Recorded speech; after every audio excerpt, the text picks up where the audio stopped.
नमस्कार। क्लास 11 बच्चों, हमारा वीडियो जो था वो कौन सा पार्ट वीडियो में मैं पढ़ा रही थी।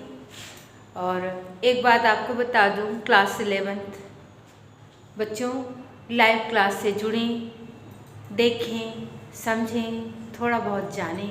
बार बार आपसे मैं कह रही हूँ, पोस्ट मिड टर्म एग्ज़ाम आपका शुरू है। एग्ज़ाम कब है, डेट शीट में आपको पता चल जाएगा। सिलेबस भी मैं आपको आजकल में डाल दूँगी, ठीक है। तो घर की आज में देखिए, मैंने 2 पढ़ा लिए थे पद्यांश, ये तीसरा है। देखिए, और माँ बिन पढ़ी मेरी, और माँ बिन पढ़ी मेरी, दुख में बा गढ़ी मेरी। माँ की जिसकी गोद में सिर, माँ की जिसकी गोद में सिर, रख लिया तो दुख नहीं फिर। माँ की जिसके स्नेह धारा का यहाँ तक भी पसारा, उसे लिखना नहीं आता जो कि उसका पत्र पाता। बहुत ही भाषा जो भवानी प्रसाद जी ने लिखी है, भाषा जो कविता है वो गाई नहीं है, कविता कही है। कहने का मतलब सिंपल ढंग से बात को कहा है, किसके माध्यम से, कविता के माध्यम। भाषा कैसी है, भाषा सहज, सरल और अनुभूतिपूर्ण है। अनुभूति कराती है किसी की याद की, किसी के दुख की। और कभी जो बैठे बैठे कहाँ कारागृह में, कहाँ जेल में बैठा है, क्यों है जेल में, कोई अपराध किया है, उसका अपराध ये है कि उसने स्वतंत्रता आंदोलन में जो असहयोग आंदोलन हुआ था सन 1942 में, उसमें उसने आंदोलन किया था किसके खिलाफ, अंग्रेजों के खिलाफ, ब्रिटिश शासन के खिलाफ। इसके एवज में उसको कारागार मिला है। माँ बहुत खुश है अपने बेटे के इस साहसपूर्ण कार्य से। माँ का सीना गर्व से भरा हुआ है। लेकिन माँ है, वो माँ है और वो पुत्र है। माँ और पुत्र का संगम आपको पता ही है। तो बेटा जो है माँ को याद कर रहा है और माँ दुख से भरी हुई, क्योंकि उसका बेटा जेल में है। यूँ तो वो बहुत खुश है, यूँ तो उसको गर्व है, लेकिन बेटे से बिछड़ने का दुख तो होता ही है। तो और माँ बिन पढ़ी मेरी, मेरी माँ क्या है, बिना पढ़ी लिखी है, पढ़ी लिखी नहीं है मेरी माँ, लेकिन वो मेरे दुख से भरी हुई है। गर्व है उसे, लेकिन मेरे बिछड़ने का दुख, मुझसे दूर रहने का दुख से वो भरी हुई है ना। दुख से गढ़ी मेरी, गढ़ी मतलब दुख से भरी होना, ठीक है, डूबी होना। गढ़ी मतलब गढ़ी, डूबी होना, डूब जाना, भर जाना, है ना, डूबी होना। गढ़ी मतलब डूबी, है ना। एक और शब्द लिख लो अगर नहीं है, धसी, ठीक है।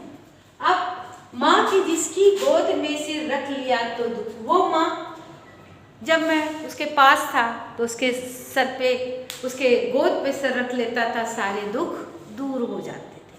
लेकिन अब ऐसा संभव नहीं है, ऐसा संभव नहीं है। माँ की जिसकी गोद में सिर रख लिया तो दुख नहीं फिर। माँ की जिसकी स्नेह धारा, वो माँ जिसकी स्नेह धारा, जिसकी प्रेम की जो धारा है, वो का यहाँ तक भी पसारा, उस स्नेह धारा का पसार, उस स्नेह धारा का प्रवाह, उस प्यार का प्रवाह यहाँ तक कवि को महसूस होता है। पसारा, पसारा को प्रसार, यानी कि फैलाव, यानी कि फैलाव या प्रसार, फैलाव भी होता है इसका। वैसे नॉर्मल हम लिखेंगे कि प्रसार, पसारा नहीं होता, लेकिन कविता में चलता है। ओके, कविता लिखने में इस तरह के शब्दों को हम मात्राओं का ख्याल बहुत नहीं रखते, गलत नहीं लिखते, लेकिन हम तुक मिलाने के लिए ऐसे लिख सकते हैं, ठीक है बच्चों। तो माँ की जिसकी स्नेह धारा पसारा, उसे लिखना नहीं आता, जो कि उसका पत्र पाता। मैं समझ सकता हूँ, मुझे बड़ा मन करता है कि मैं माँ को पत्र लिखूँ, माँ मुझे पत्र लिखे, लेकिन एक दुख है कि मेरी माँ को लिखना नहीं आता, मेरी माँ को पढ़ना लिखना नहीं आता, वो किस तरह से लिखे। लेकिन उसके दुख की कल्पना, उसके दुख को मैं महसूस करता हूँ, उसके परेशानियों को मैं समझ सकता हूँ, और चाह कर भी मैं उसको लिखना नहीं आता है, इसलिए ना मैं चिट्ठी दे सकता हूँ, ना मैं उसकी चिट्ठी पढ़ सकता हूँ। तो ये मेरे लिए बहुत ही अलग बात है। तो ये हो गया आपका पाठ। समझ लीजिए कि इस पाठ में घर की याद करता करता पहले उसने याद किया अपने परिवार को, फिर उसने अपने भाई बहनों को याद किया, माँ को याद किया, पिता को याद किया। अब किसको याद कर रहा है?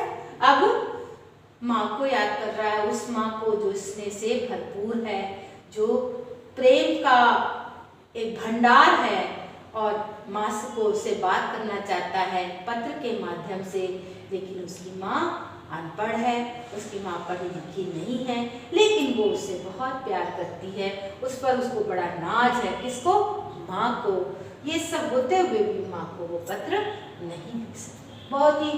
बहुत ही सिंपल सी बात है, बहुत ही साधारण, लेकिन बहुत ही भावों से भरपूर बात है। तो ये है कवि का अपने बोलने का ढंग, ठीक है। तो इस तरह से अब जैसे इतना दे दिया, अब मैंने दे दिया इससे संबंधित प्रश्न उत्तर, तो इसके लिए आप तैयार करिए हमेशा। बार बार मैं इसीलिए पढ़ाती हूँ, बहुत सिंपल ढंग से मैं पढ़ा सकती हूँ और कह सकती हूँ। भाषा मैंने आपको बता दी कैसी है ना। ये आपको समझना है। विशेष में अनुभूतपूर्ण है, प्रेम की है, इसमें आप थोड़ा सा जोड़ सकते हो।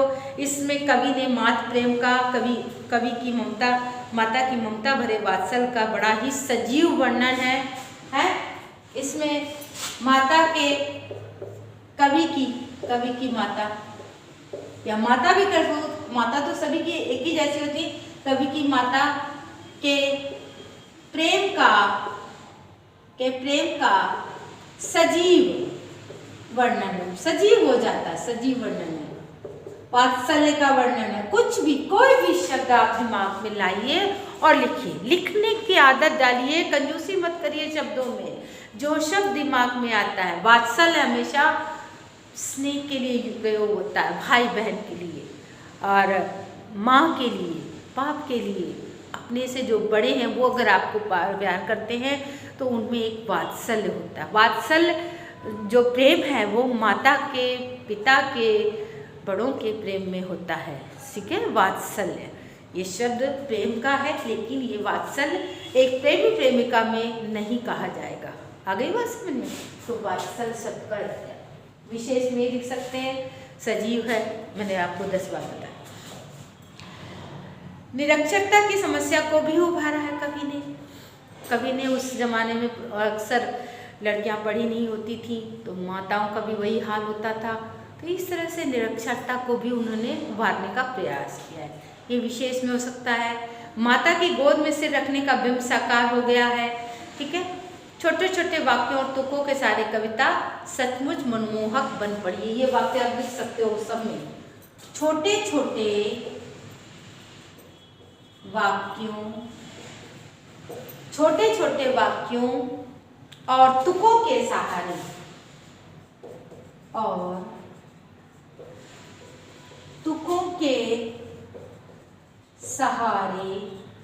कविता सुंदर बन पड़ी है। दिख रहा होगा, शायद नहीं दिख रहा तो देख लीजिए। सुंदर बन पड़ी है, फैलाव प्रसार, है ना।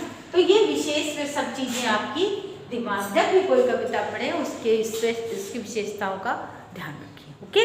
तो इस तरह से इसको लिखते जाइएगा। और कवि की माता किस सुख से गढ़ी हुई है? पहला क्वेश्चन।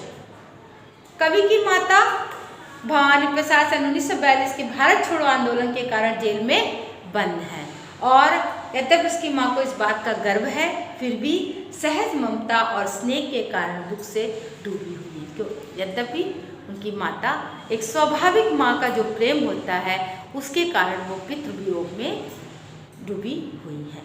वो ये जान रही है कि उनका बेटा किस कारण से है, गर्भ भी है, लेकिन इसके कारण वो डूबी हुई है। ठीक है बच्चों, तो पढ़िए और समझिए। अब मैं दूसरे वीडियो में इसको आगे बढ़ाऊंगी आपको और समझाने का प्रयास करूंगी।